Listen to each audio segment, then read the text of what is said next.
so Carolina is, Patricia, come on. Carolina is the observation. We'll say that Matt's the interview. Cool. We're going to line them up. In the office, I make sure everything's clean. Again, okay? Now, I always do this in the same order. I always set up the women last. I'm not sexist, just hear me out.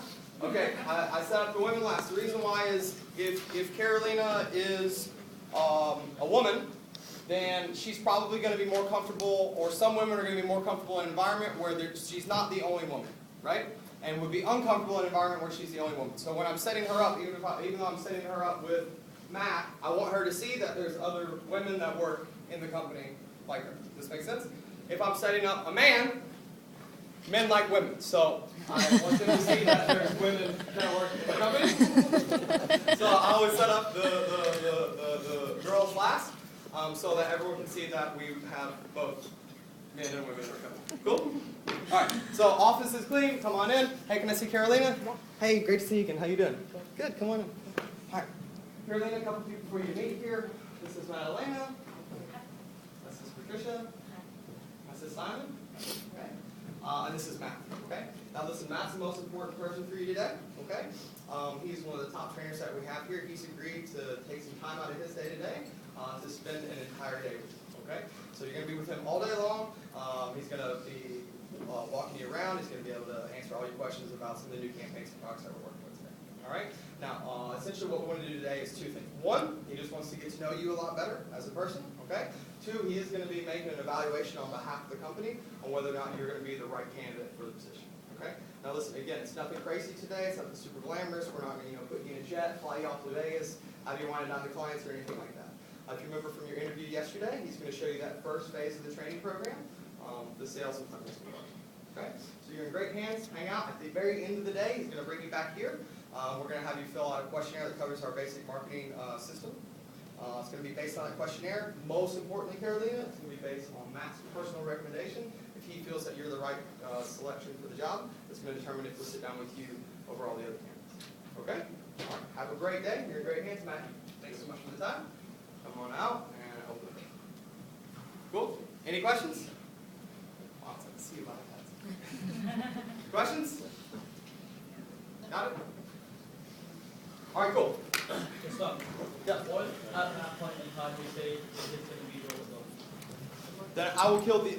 If they get upset at that point, I will kill the interview in the office and walk them out myself and make sure that they leave. Okay, as opposed to just sweeping them with the leader and say, oh, he'll answer all this questions. Cool. And that's why it's important that I do. So I always have this when I'm setting them up because it's on the back of their application. So it's important that I want to refer back to that when I'm setting them up. Right? So if you remember from yesterday, we showed you the 4 phases. This is the phase that you're going to see today. If I get any aggressive questions or whatever, then that's why, that's why I set up interviews one at a time. I don't want to set up 3 interviews at a time because if one of them gets freaked out, then it's going to be a negative experience for the other.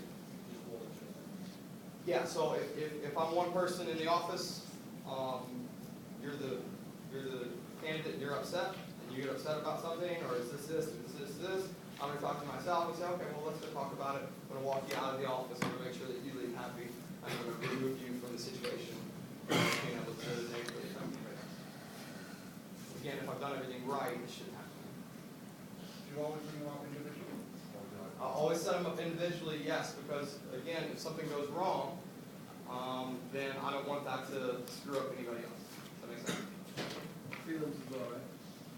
Yeah, 100%. Prelims individually, but unless I have so many prelims that I just cannot physically do 80 prelims, without doing 2 of them together, then always individually. In which case you find 5 that you don't going to call back, you bring 5 in at once. You go through basically do those 5, let them leave, and then you interview anyone you could ever possibly ever want to come back to the company. Yeah. Anybody going to be excited about one-on-one? I mean, it's weird too. I mean, think about just looking for a job. Like, it's weird. It'd be weird if you applied for a job and they sat you in the room with another, did an interview with you and someone else. Like, it'd be weird, wouldn't it? Okay. All right, our next topic, third round interviews. You guys are really, really fortunate.